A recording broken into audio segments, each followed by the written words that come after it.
yes. We back. We late. We back. It's Wednesday. We back. Yeah. This is the Wheelless Podcast. How you guys doing? For sure. Like how you guys? How you holding up? How you feeling? How you doing? How you doing? I'm doing quite well. Uh, to be quite clear and fair with you, I'm coming to you from a fulfilled space, a space of gratitude, a space of knowing, a space of extreme appreciation. Let me explain.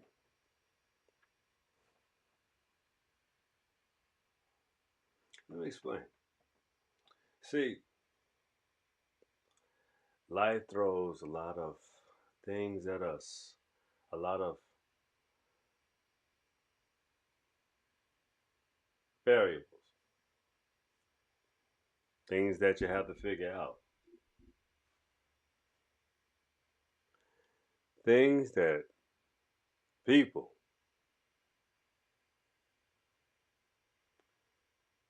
want to figure out for you, but they can't. They don't have the power to do such actions. So we have to do them ourselves. The only thing people can do for you, meaning the living, your elders, your kindred, all things which are connected. You say, how, Danny D? Well, if you allow me to explain, that's exactly what I'm tapping to. Let me position myself. Check it out.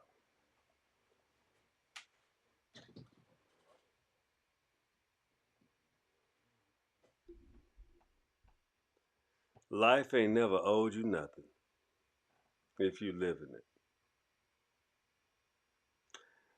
There is an immense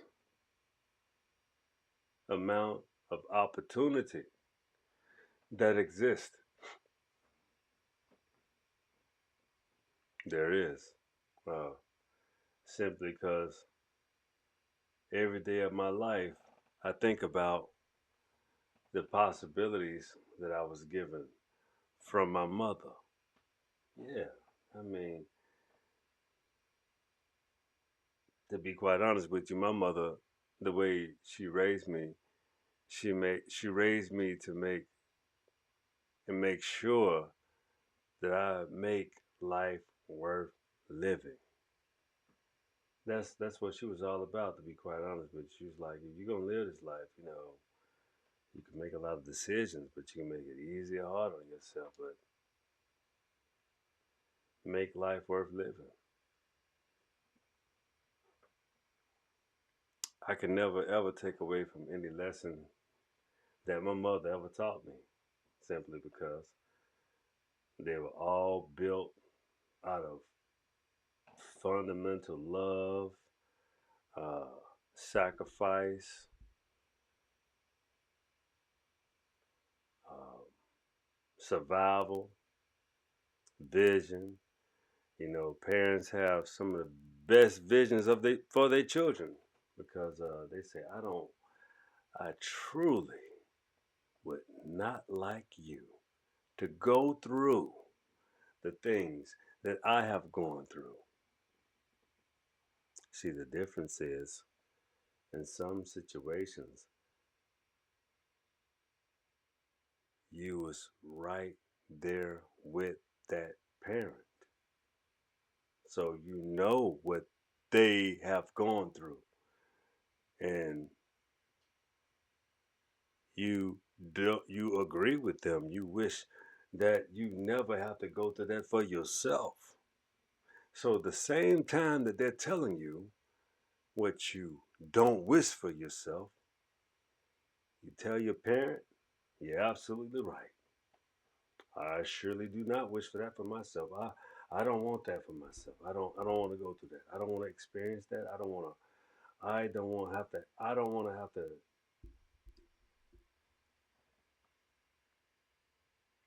experience the repercussions because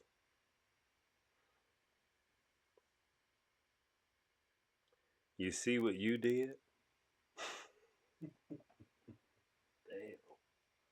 Yeah, see, when you not talking to a child that is not akin to your story, the things that parents don't understand is that when you have us young enough, our story is your story. Of course, we're going to give you an immense amount of respect, loyalty, and love because simply because some things are owed to you and you own. But that does not mistake the fact that everything that you have ever gone through before we came on this planet, we inherit. It's a parent's choice to have children. The child does not have a choice for real until they become an adult and understand what being a parent is. Understand something.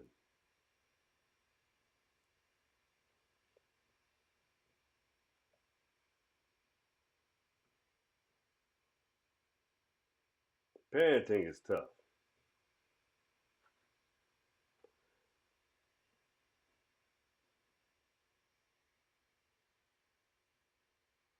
It's also rewarding.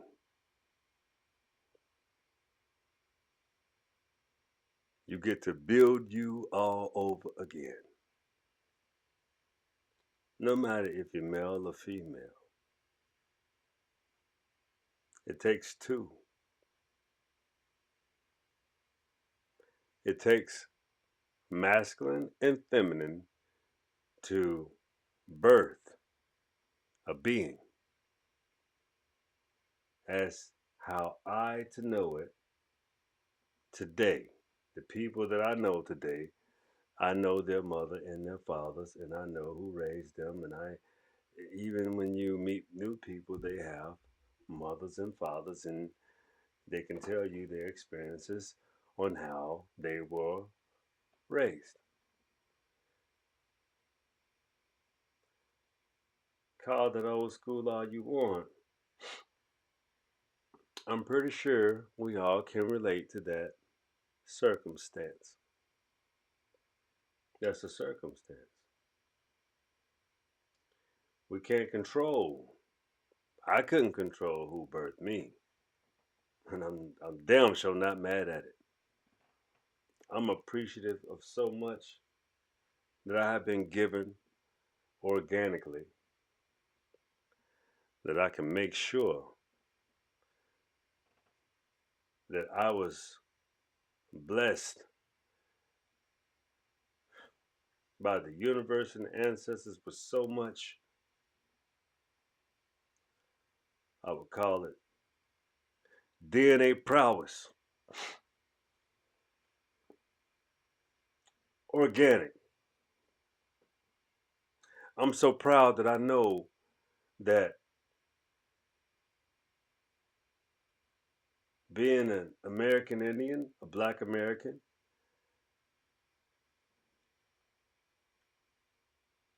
those who that are not or don't identify, I can say I'm appreciative of being able to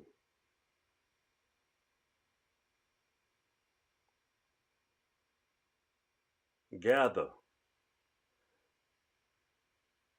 pieces of my DNA and understand the construction and the passion that I have behind who I am. Regardless of who disagrees or agrees, it's irrelevant. Most people don't care to know who they come from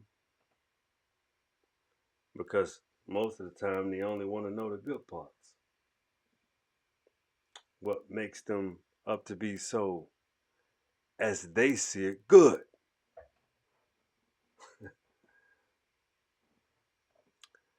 That's the birth of cognitive dissonance.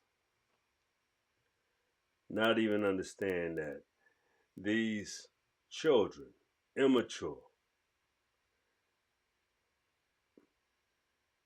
they kill their elders. They kill their mother and their fathers. These immature beings took over the planet and set the planet back 2,000 years while moving in a continuum in time of 2,000 years. That mindset sets so deep into the fabric of all beings. What you fail to realize is you don't really be associating the times with when people couldn't read. They weren't taught to read, they were taught to work. Time continues to evolve and technology continues to show its face, has a place, has a purpose.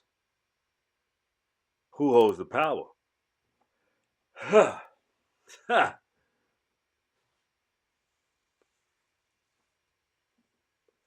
Just because you hold power does not mean you created the technology. That's real time. Elon Musk, not a creator, not an innovator, just a billionaire. Just a billionaire. They're nothing. I remember about 15 years ago, there was this big push, Fox News and a whole lot of Rand Paul and these uh, uh, uh, Atlas Shrugged. America has this one thing that's worse, terrible, it's awful. It's called,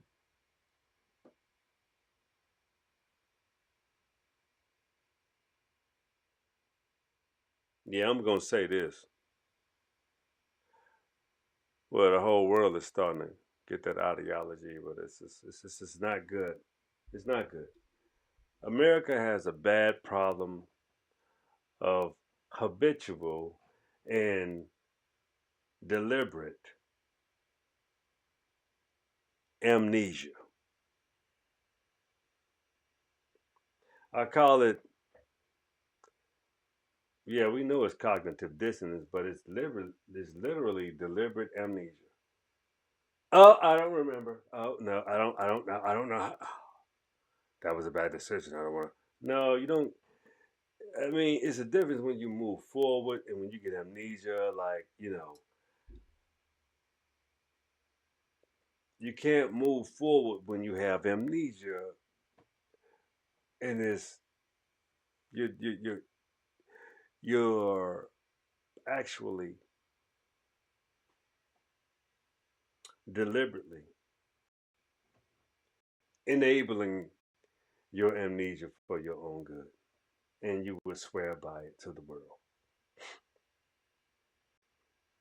That's man, come on. Who's going to keep buying the same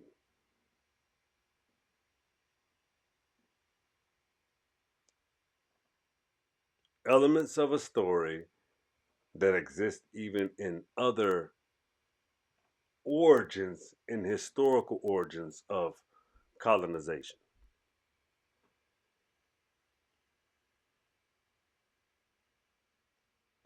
Listen, as above, so below.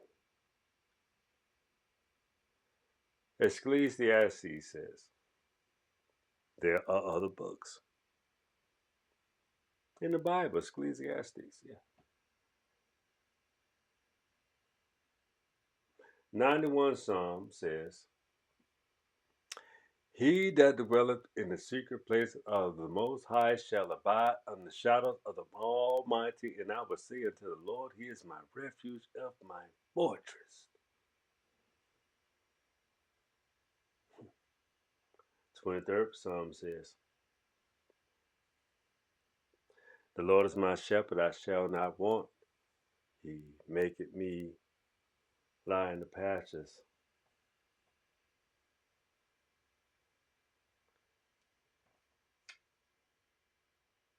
Restores my soul.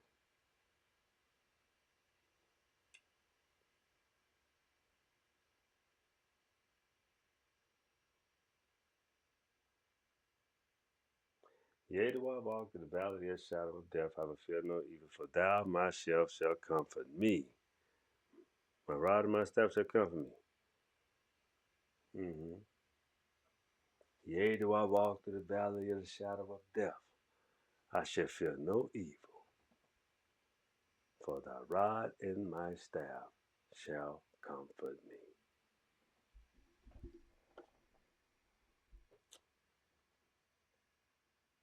Sounds like death.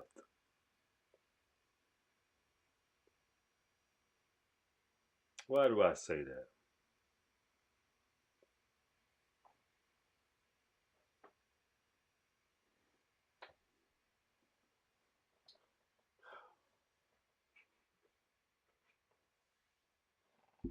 Perhaps it's just true. It's just, it's true. That's why I say that.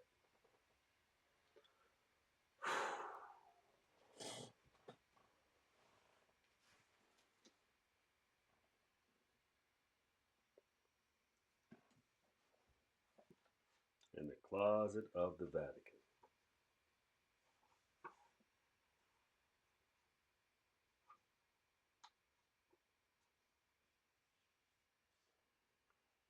The content says, note from the author and the publisher prologue. Part 1, Francis. Part 2, Paul. 3, John Paul. So part 1 is Francis, part 2 is Paul, part 3 is John Paul, part 4 is Benedict. Oh, so you mean to tell me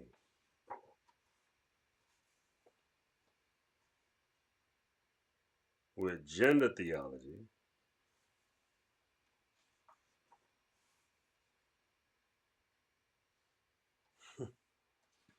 man, I can't even pick. I gotta get back to this book, but I keep showing you this. Look at this. This the back.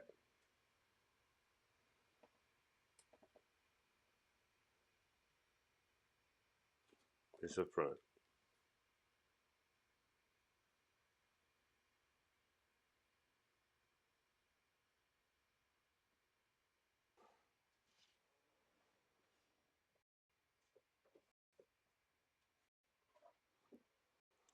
When I told you last night that the Africans did create Christianity, that's the truth. All you gotta do is go to Eritrea, Ethiopia, and all those areas. But when you understand this,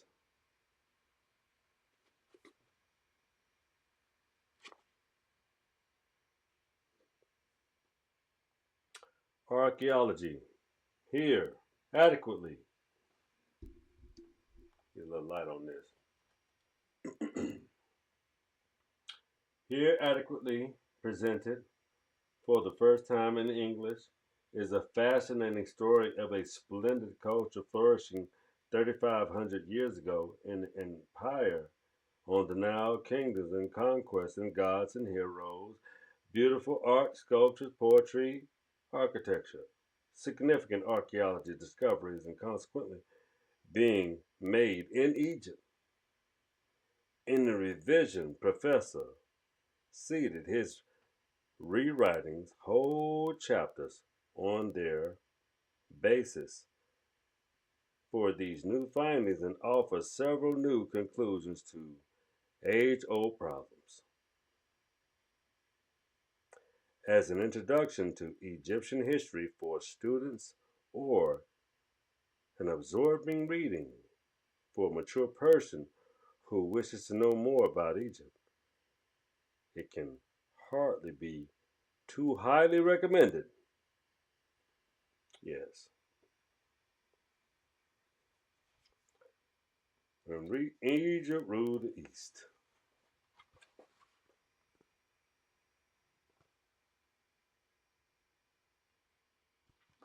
Okay.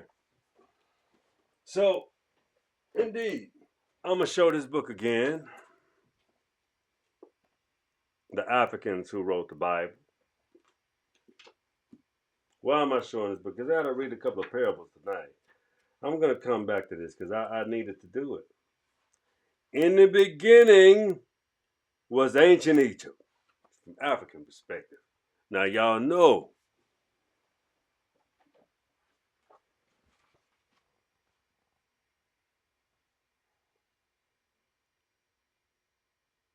American bloodlines of the gods from the Amarucans. What was stayed steady was globally, okay. Now you know, you know, you know where I'm coming from, okay? Introduction. These are small words. In the beginning was ancient Egypt. All great truth begins as blasphemous. George Bernard Shaw. Every now and then you meet a man whose ignorance is encyclopedia.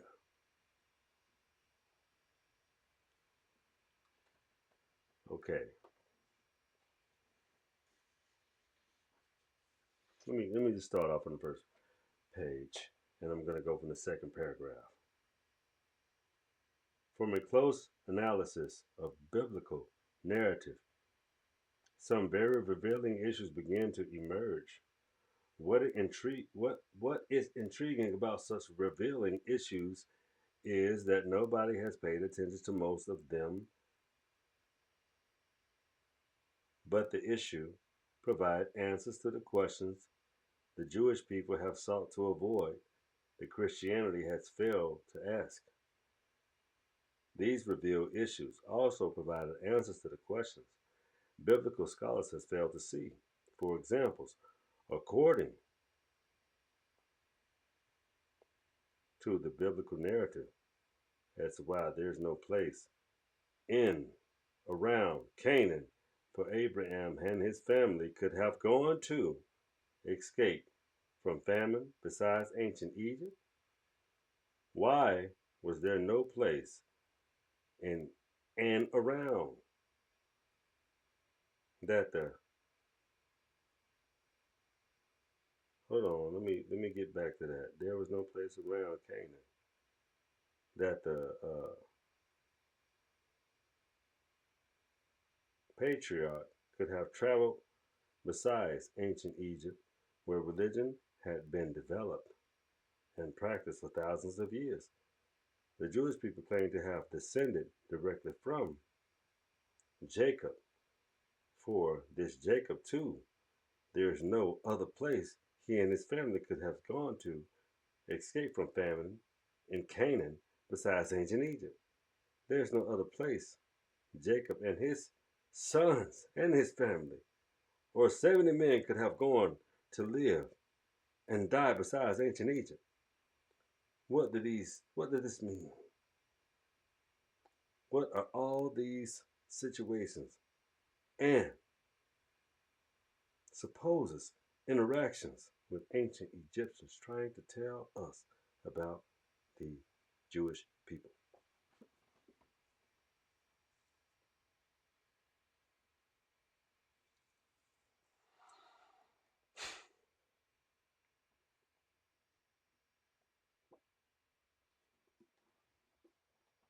I'm gonna leave that alone. I told you. I told you. Okay.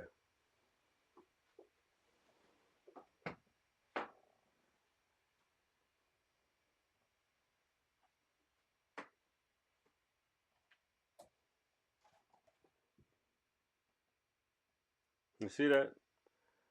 The falsification of African consciousness, Eurocentric history,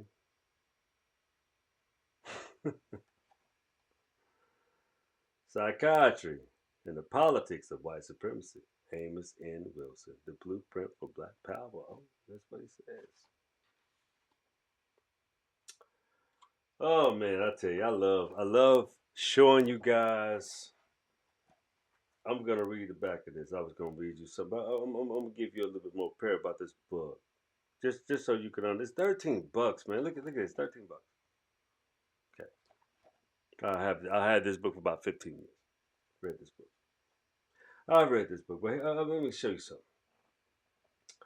This book presents two groundbreaking lectures by Amos Wilson. The first, European Historiography, Oppression, Opposed, an African Perspective and Analysis, was among the first contemporary analysis which delineated the role Eurocentric history, writings, plays, and rationalization, European oppression of African peoples, and the falsification of African consciousness.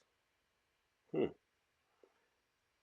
And explicates why we should study history, how history writing shapes the psychology of people and individuals, how Eurocentric history and mythology creates historical amnesia, and, oh man, amnesia in Africans in order to rob them of the material, mental, social, spiritual wherewithal for overcoming poverty and oppression. Moreover, this engrossing lecture fully opposes the relationship between the rediscovering and rewriting of African history and achievement of liberation and prosperity by African peoples. The second lecture, Eurocentric political dogmatism, is relationship to the mental health diagnosis of African peoples, advances the connection that the alleged mental and behavioral, oh man, maladaptiveness of oppression of African peoples and a political economic necessity for the maintenance of white domination and imperialism.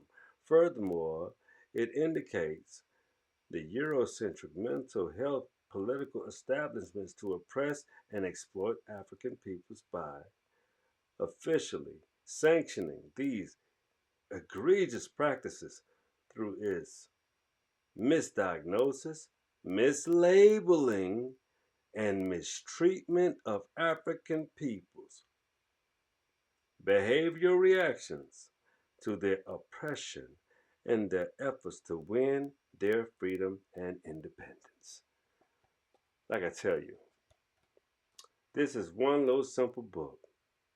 It's not so big and and and, and, and heavy to carry around, but the lightness of this book will light in your load in your brain from simple mental mind concepts that extremely help you not understand who you specifically are from an indigenous perspective. So let's just be clear. Black people globally have been through an extreme amount of oppression and falsifications of what indigenuity and what being a person of color stood for. So you still have the mental mind concept of the people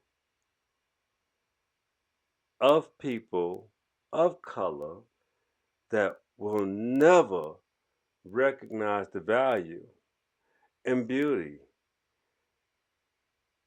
or ever even understand how to appreciate their complexion and color. Uh, there's an ebb and flow to everything.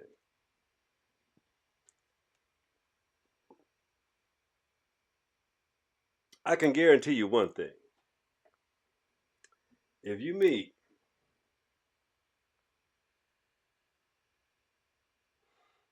non melanated people and they tell you as a melanated person, they love you.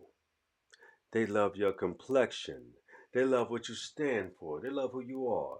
They love how you love your people because they love you the same. Or they was wishing and hoping and wishing someone that has your audacity so that they can level with you as well. That's an even exchange, ladies and gentlemen. That's what the Will Is podcast is about. So if you was looking for me to ever degrade anyone, well, first of all, I recognize I'm global. That's a different type of responsibility. It's a different type of ethic. It's a different type of proclamation. See, when I was 8 years old, I was able to recite the preamble of the Constitution of the United States. I'm going to attempt to do it now, as allowed. We, the people, in order to form a more perfect union, establish justice, ensure domestic tranquility, provide for the common defense, promote the general welfare, and secure the blessings of liberty to ourselves and our posterity, do ordain and establish this Constitution of the United States of America. I know that because as a young 8-year-old, my mother was leaving a plantation reservation, not a plantation, but actually a reservation. It didn't ever feel like a plantation because of how free I've ever felt from the places I've been with my family, around my family all the time. And I kind of yearn from that. But due to the fact of displacements and being so adept to the world, you would think that I was the one that was so separated from that reservation. But not so much. It's just the interpretations of how I've grown up and became a man. I'm foreign sometimes to my my kin, my loved ones. I can admit that. My behavior is foreign to uh, my mother, my grandmother at times. I'm a different kind of person. I did 8 years in the Marine Corps. I've never asked no one for nothing. I knew go. I knew how to move forward. That's how I always lived my life. Served me well, and it wasn't so costly.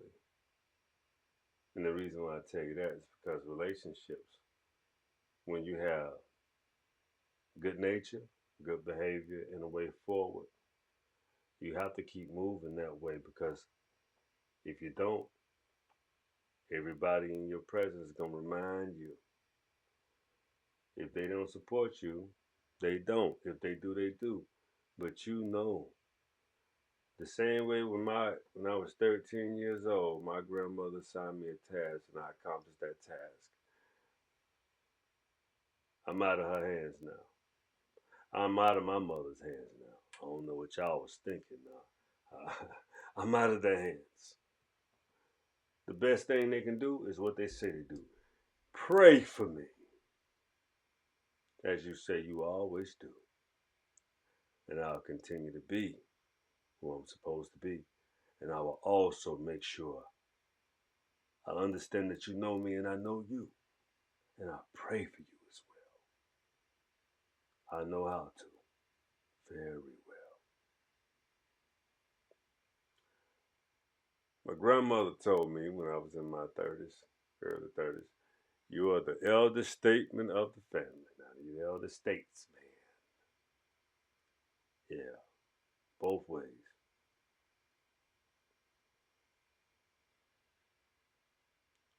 But she the chief. So I never quarrel.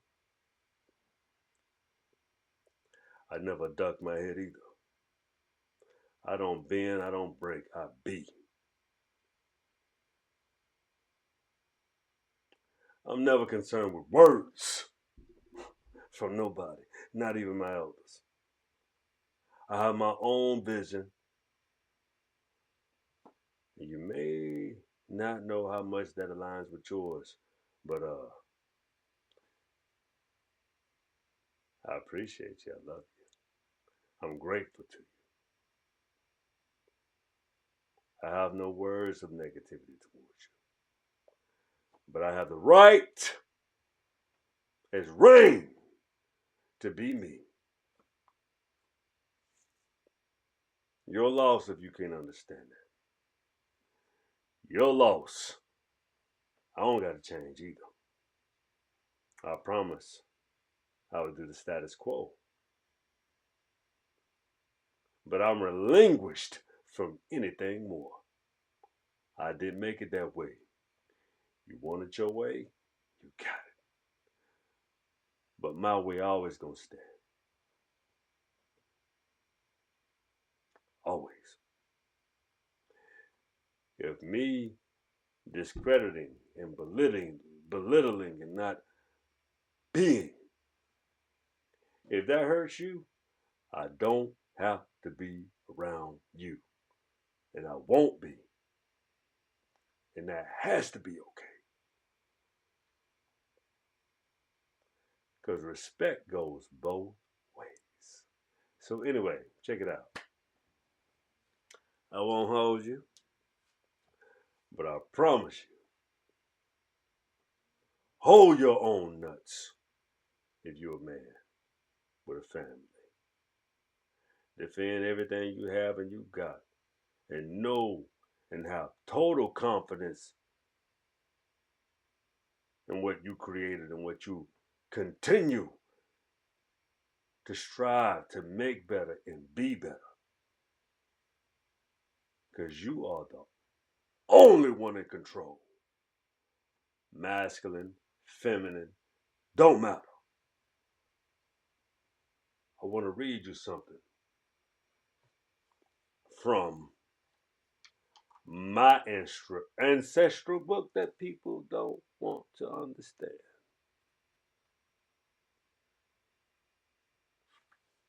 Read you something.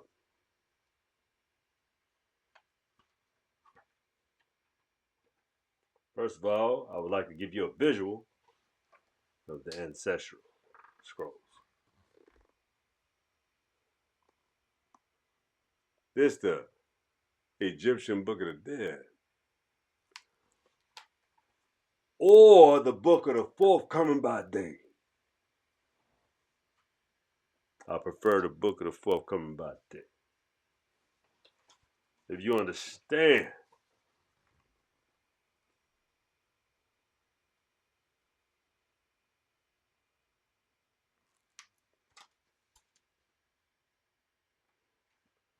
rules this thing. You understand? Rules this thing, man. Let me show you.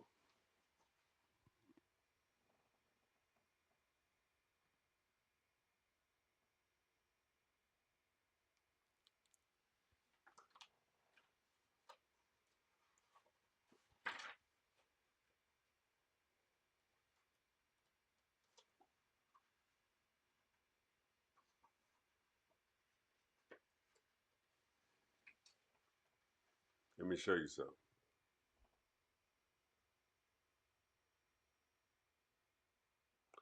This is something for the living. Right here. A divine book for the deceased. The Egyptian hymn and religious text reproduced. Here for a representative collection and a various composition of the Egyptian inscribed upon the walls and tombs and sarcophagi, coffin, funeral,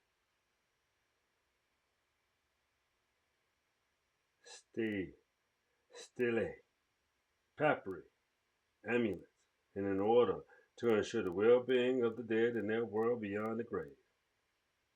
They have been translated from papyri and other doctrine which were founded chiefly in Thebes, and another version of the great national funeral work, which is copied by the scribes for themselves for the Egyptian kings and queens, princes, nobles, Gentile, and simply rich and poor from about 900 to 600 BC.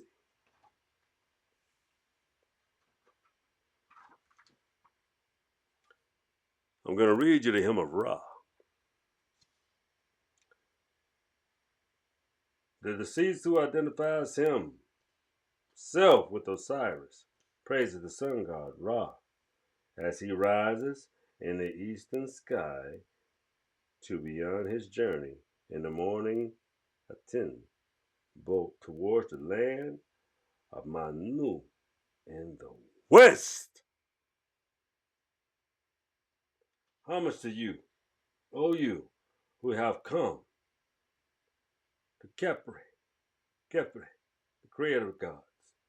You rise, you shine, you make light in your mother, the goddess Nut.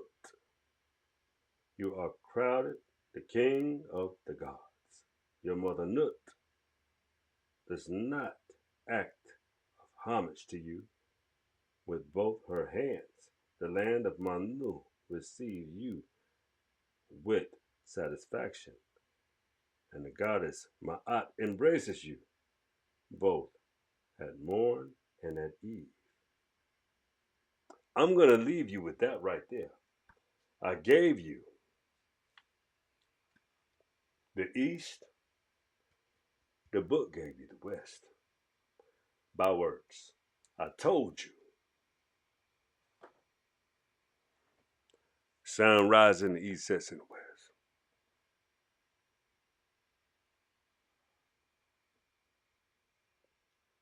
I have so much more to share with you, and I hope you continue to want to be in tune globally. Uh, we are global people, and I appreciate having a global audience, and I also appreciate having a global alumni. This is the Will Is Podcast. As above, so below show. Understand who you think you are is who you are, but you have to know as above, so below, as well as inside out. Again, say it with me. Let's go. Come on, let's go. I know you want some more, but that's it tonight.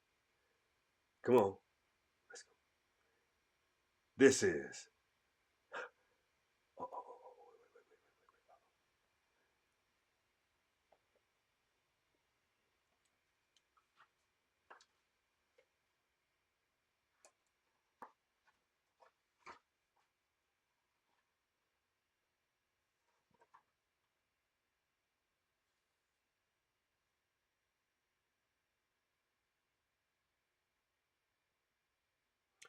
May Ra give glory and power and triumph, and a coming forth as a living soul to see Heru,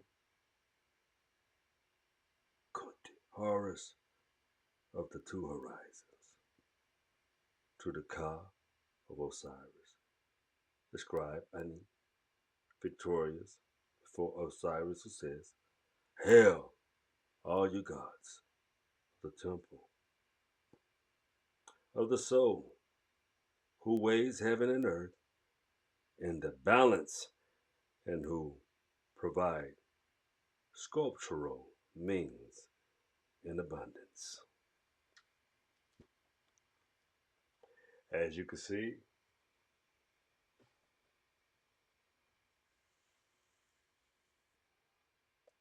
being organic is spiritual.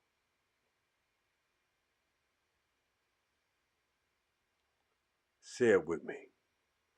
The will is yours.